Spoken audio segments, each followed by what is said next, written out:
In 1968, one of the most successful independent films was made. That film was Night of the Living Dead, and it was done by George Romero and John Russo. The movie starred Dwayne Jones and Judith O'Dea, and it follows the story of 7 people who are trapped in a farmhouse in western Pennsylvania that is under the assault of a cannibalistic group of undead corpses. At that time, they were called ghouls. Nowadays, we know them as zombies. Now, this film has an extreme cult following, and if you've never seen it, you ought to take the time to watch it. This is a very well done film. It's done in black and white, and I think that's one of the things that leads to the mystique of it.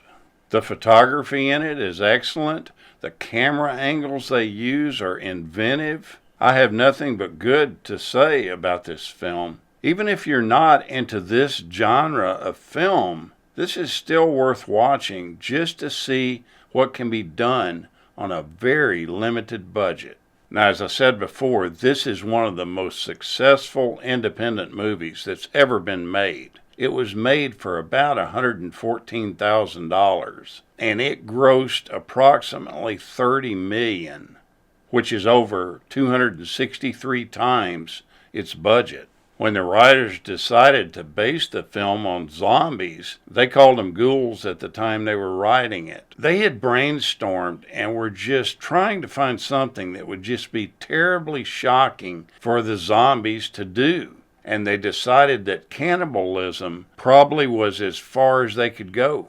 The filmmakers joked that the substances they had to eat were so nauseating that they almost didn't need to put makeup on the actors. They actually took roasted ham and covered it in chocolate sauce to make it look like they were eating the dead bodies from the burned out truck. Yeah, that's right, they used chocolate syrup and a specific brand called Bosco to simulate the blood in the film. See, it was done in black and white, so it really didn't matter, and that filmed to look just like blood. The house that they used in the film was actually loaned to the filmmakers by the owner, who had planned to demolish it anyway. When the production company came across the farmhouse location, George Romero jokingly stated that the filming could take care of that problem for him.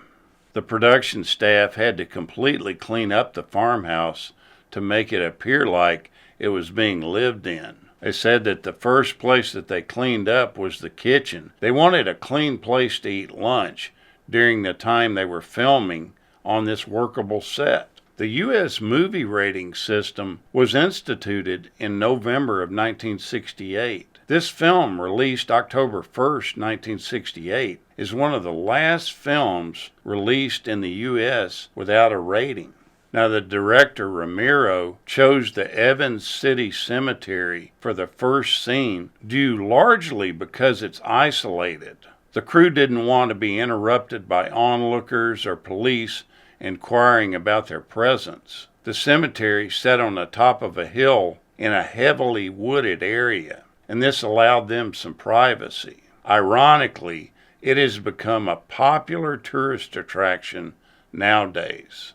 Now, we talked about the main house that they filmed in, and you think that they are actually filming in the basement of this house when they shoot the basement, but they're not. They are actually filming in downtown Pittsburgh in the basement of the editing studio that they used to edit the movie. This basement had a long descending staircase, and it made it appropriate for filming. The basement at the house did not, so it made it impossible to use that basement. Now, some of this film, or quite a bit of it, was done out of sequence. The first scene in the film, the initial cemetery attack on Barbara and Johnny, was actually the last scene that they filmed. They filmed it in November of 1967. And one of the strange things about it is that the actors actually had to hold their breath to avoid visible condensation on the frosty autumn days that they did the filming.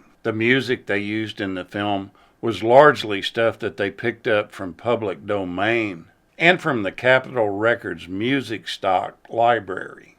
Some of it was originally used in the movie Teenagers from Outer Space in 1959, and the music cost the filmmakers about $1,500. Now, one of the biggest questions George Romero always got asked was that whether or not the tombstone that Barbara was kneeling in front of was fake or not. And his answer was always, "Are you kidding? They didn't have enough money to do fake tombstones in those days." That tombstone in that graveyard scene that Barbara cowers by is that of Nicholas Kramer, born in 1842 and died in 1917.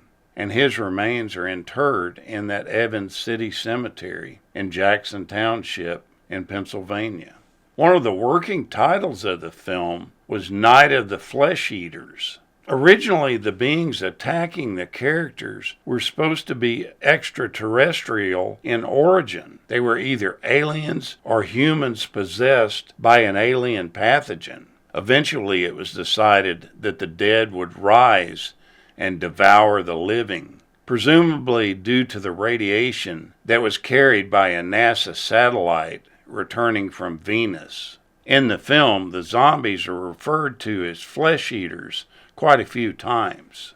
Now, with that original name of the film being The Night of the Flesh Eaters, that was what they were still going to run with. But then they discovered that there was an earlier film called The Flesh Eaters in 1964. That's when they decided to change the title to Night of the Living Dead. When the new title was prepared for the film itself, they failed to realize that the copyright notice appearing on the screen on the original title wasn't there.